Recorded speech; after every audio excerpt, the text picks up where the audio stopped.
So we should start now. Yeah. Good afternoon, our presenters and participants. Welcome to the Virtual VTISO International Convention 2021. On behalf of the organizing committee, we would like to thank you so much for your participation and contribution to our annual convention success. We are Ngô Nhật Thanh Trà and Nguyễn Thị Lan Phương. As the presentation's moderators, we are delighted to see all of you in light of virtual presence today, especially in this parallel live oral presentation. We do hope that all of you will be able to have some valuable knowledge and experience as takeaways following the talk. Before the presentation, there are a few considerations. In case you have any questions or concerns about the presentation, please feel free to leave them in the chat box so that we can gather the questions for easy response in the 5 or 10 minutes Q&A session. So we gladly welcome Ms. Trinh Thị Ánh Hằng in this 30-minute parallel live oral presentation, which is entitled Intercultural Communicative Competence, a Literature Review. So about our presenters, Ms. Trinh Thị Ánh Hằng is a PhD candidate from Hanoi University. She is working as the head of Department of English for Technical Students, School of Foreign Languages, Hanoi University of Science and Technology. She is a highly experienced teacher who's devoted to English teaching career. She has been in charge of a number of GE and ESP courses, including English for Electronic and Telecommunications, English for Electrical Engineering, English for Garments and Textiles, etc. Moreover, she is deeply committed to doing research. Her research interests are intercultural communicative competence, mindful teaching, student motivation, critical thinking, and mapping tools. She has published a number of journal articles related to the aforementioned fields. So now, please welcome Ms. Trinh Thị Ánh Hằng. Yeah, thank you so much, our moderator, Thanh Trà. Please wait for me a little bit. I'm going to share my slides.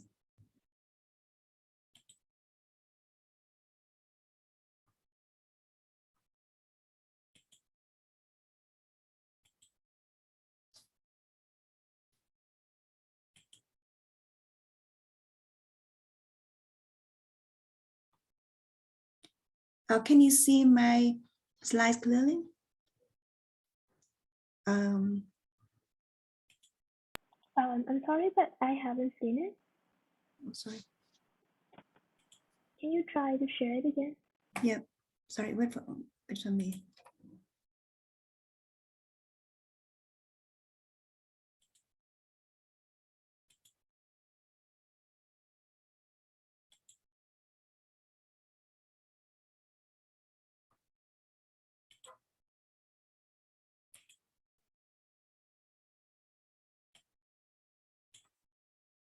Can you see it now?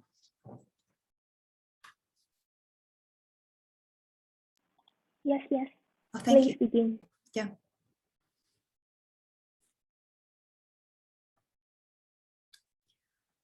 Good afternoon. I'm very happy today to share with you my study about intercultural communicative competence, a literature review. To be honest, I have been wondering so much about what to present at this convention so that my presentation is both academic but also practical and inspiring to our audience. And finally, I have decided to choose something that I myself find really meaningful and motivating. And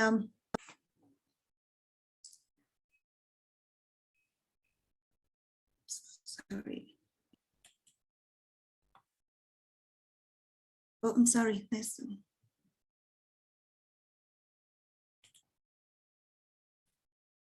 Sorry, there's something wrong with this.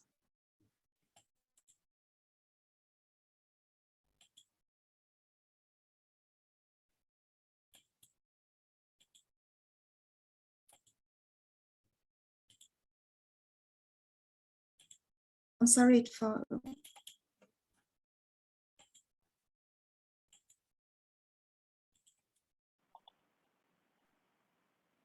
I'm sorry, can I help you to share the slides if you want?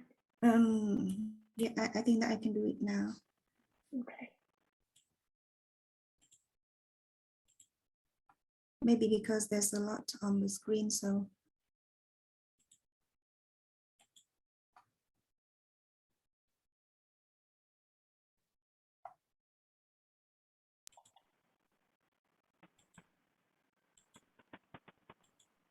Yeah, I see the slide, so please continue.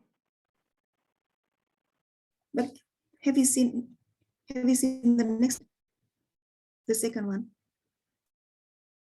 I see your first one.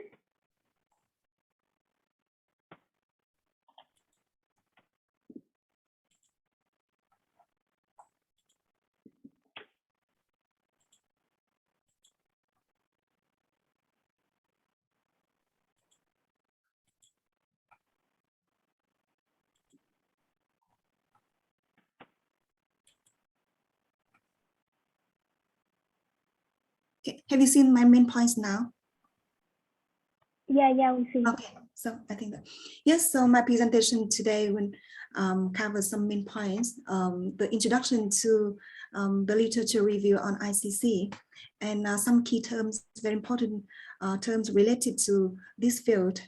And I'm going to introduce to you some very useful models in improving learners' intercultural competence. Finally, I will talk about some implications and recommendations for further research. And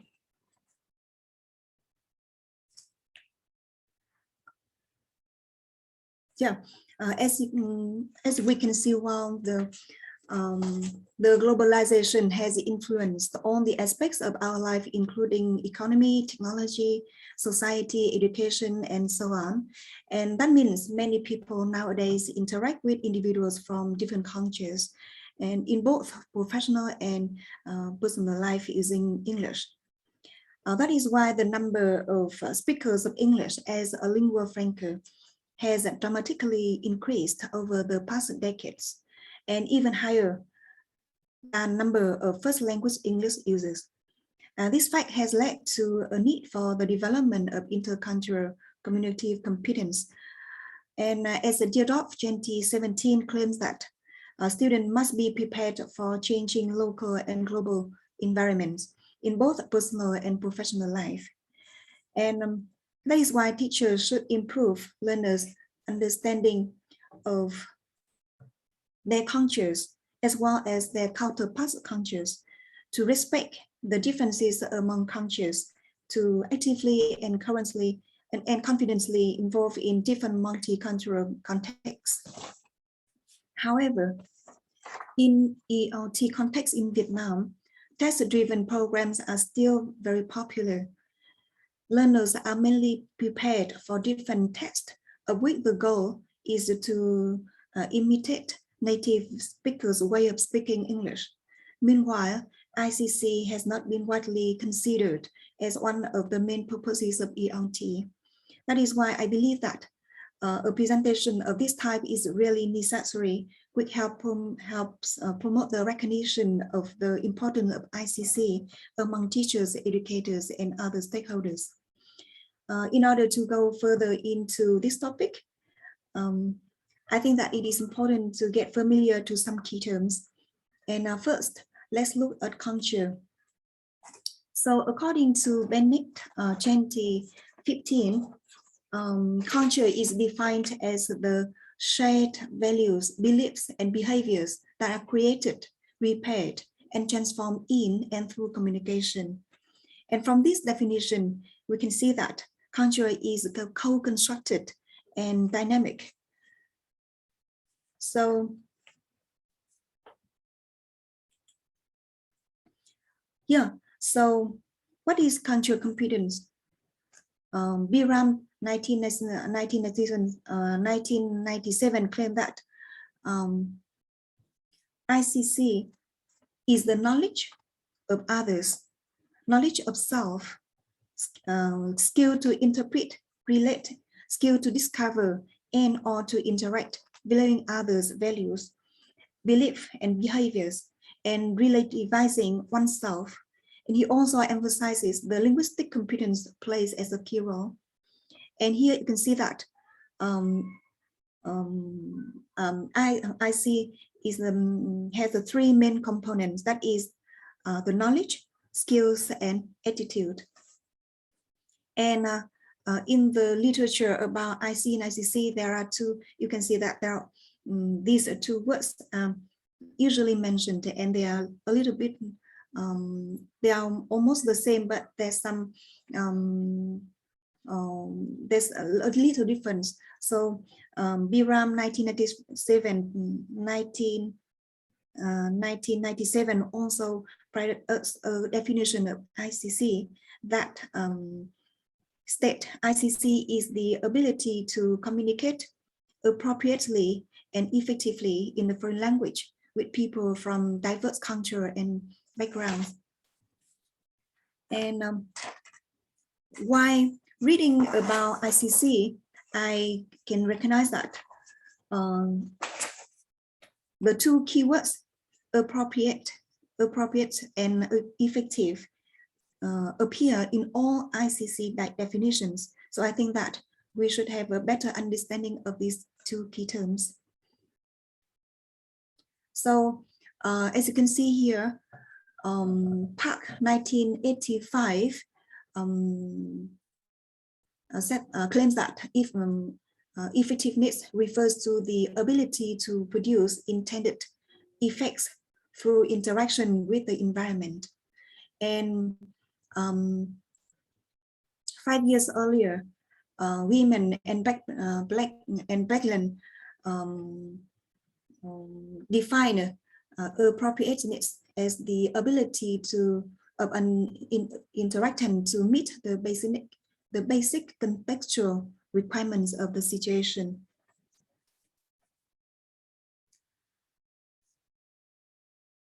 And so far we have seen what ICC is and its importance. So how can we enhance learners' ICC?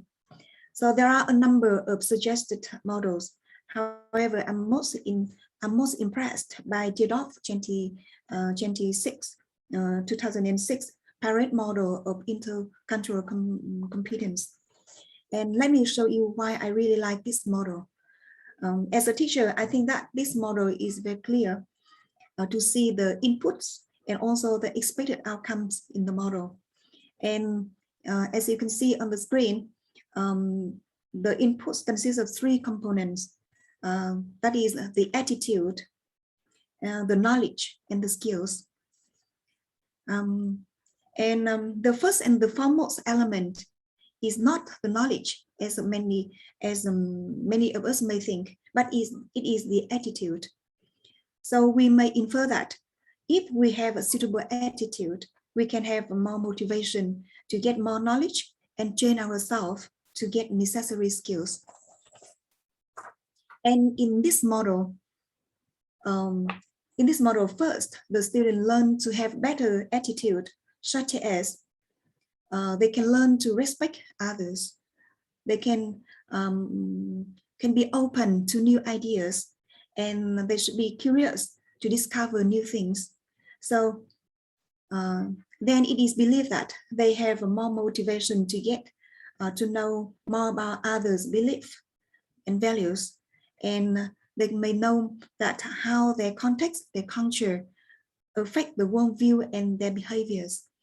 As a result, our students will have a wish to train themselves to listen mindfully, to observe mindfully, so that they can be able to, they will be able to interpret, to analyze, to evaluate other cultures more effectively, and as a result, they can relate to others.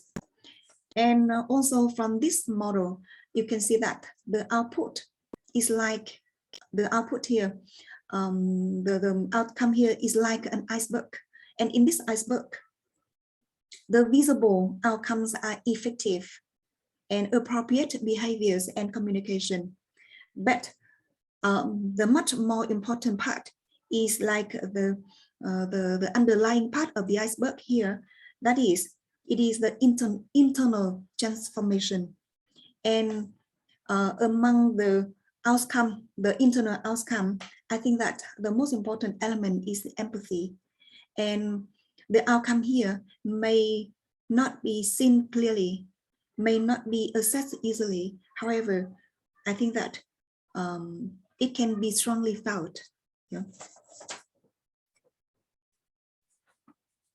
And Dierdorf's pyramid model of intercultural competence has inspired a lot of other scholars, and among them, I want to introduce to you another model by Binder 2017, and by the combined Dierdorf pyramid model of intercultural competence and the personal leadership methodology by Shayati, Ramsey, and Wannabe. And in the model suggested by Binder 2017, you can see that in this model, Binder has analyzed the 4 components of ICC very clearly, and he also has suggested us very practical ways of improving its components. For example, in order to enhance knowledge about culture, Binder has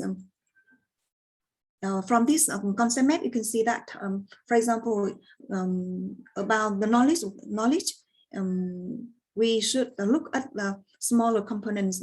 We should have a deeper understanding of culture, consisting basics of cross-cultural psychology, cultural differences in verbal and non-verbal behavior, and cultural self-awareness. And I'm very interested in this one, cultural self-awareness. Usually, when we teach about about cultures, we usually have a tendency to care more about others' cultures. However, I think that our own culture is also very important. And when we want to enhance our students' cultural self-awareness, we can use a reflective task, such as a reflection upon their multiple identities and interview each other about their cultures. And another component of ICC that Binder also pay attention to, that is skills and internal outcomes. And in his model, he suggests the use of DIE activity, and DIE stand for describe, interpret, and evaluate. And in this kind of activity, students are encouraged to clearly distinguish between their objective description of pictures or scenarios with the interpretation of interpretation and evaluation of those. So I think that it is very important, because by clearly distinguish this, they can withdraw their judgments during communicating with others. And another model that I really want to share with you is the one developed by Dierdorf herself with her partners. That is the model used, the one focus on empathy as a main element of ICC. And in this model,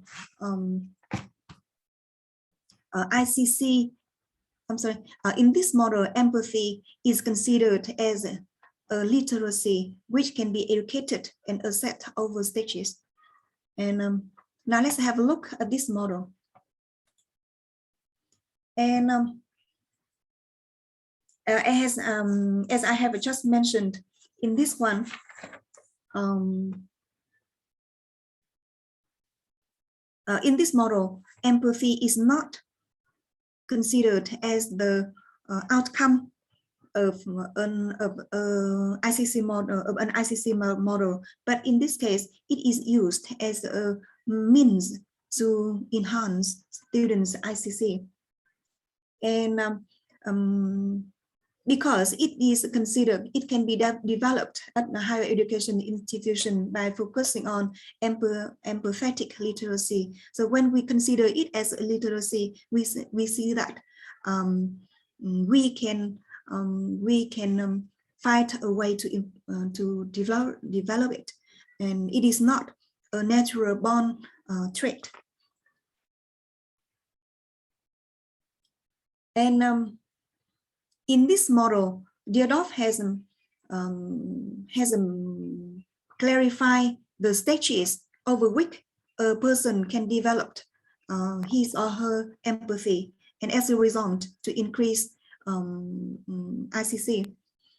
And she also sorry, but you have 9 minutes left. Yeah, thank you. So I will go very quickly. And also the hindrance, the barriers that prevent other people, prevent us from developing our empathy or ICC.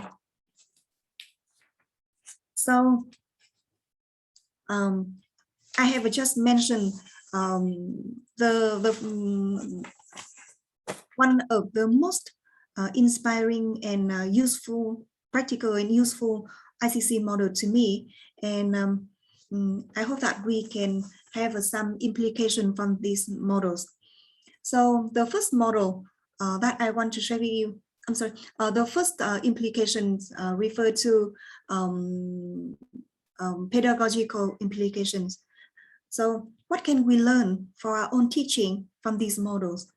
First, we can see that from this model, we can see that we can transfer our method of teaching from giving knowledge to changing attitude, because by making our students more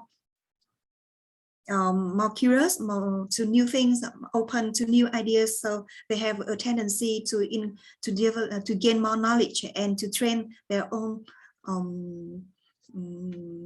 skills. And the next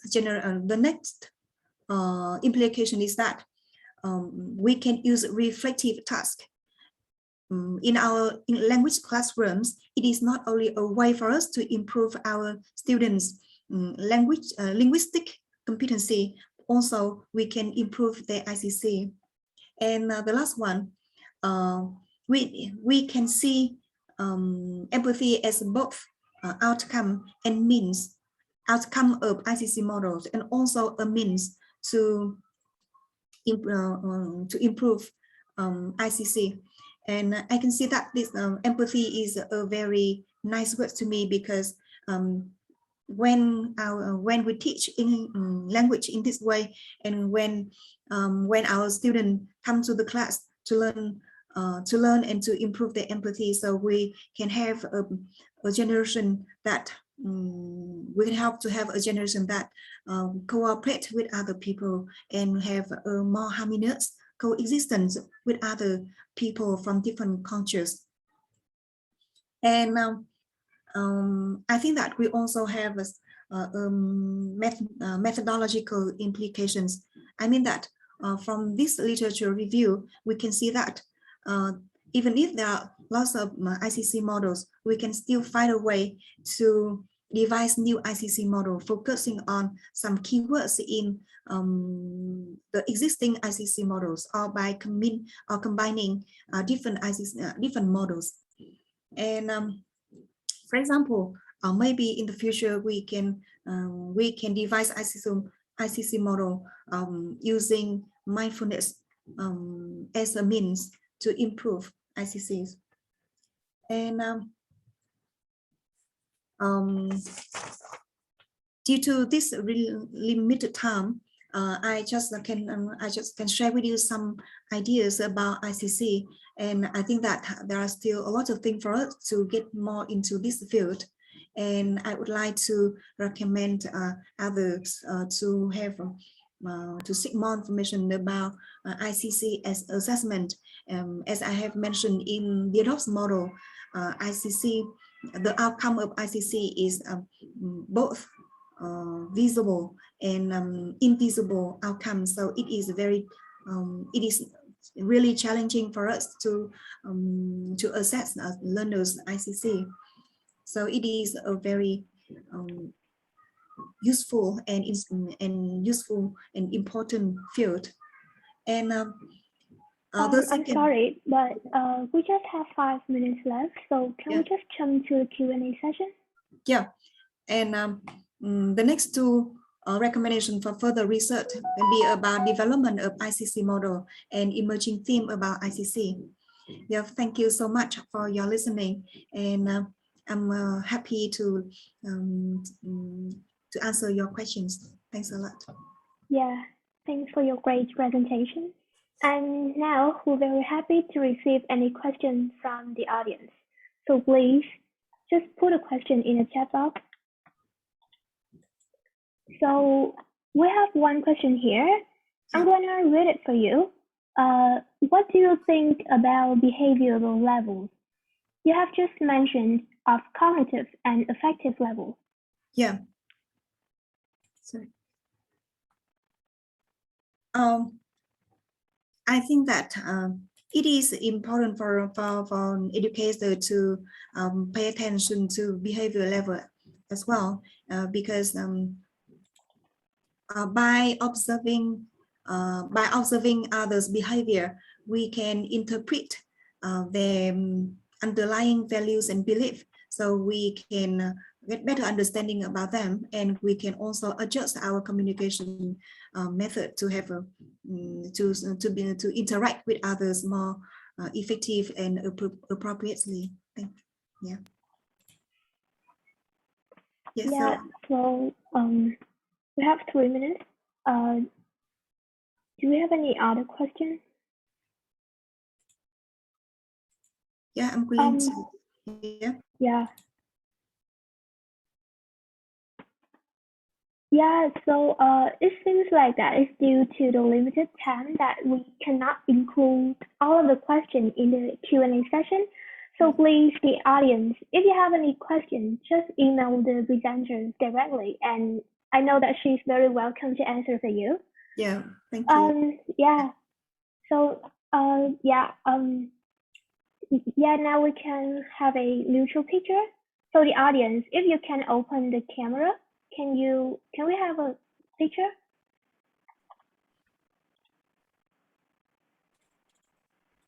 Yeah, okay. So yeah, the audience can also have some reactions as well. Yeah. So yeah. So I'm gonna count to 3 and then I will take a picture. So 1, 2, and 3. Another one. Thank you so much. Okay. Yeah, so on behalf of the VIC 2021 organizers, we wish you all the best with the productive day and meaningful rest of our virtual convention. Thank you and goodbye. Thank you so much.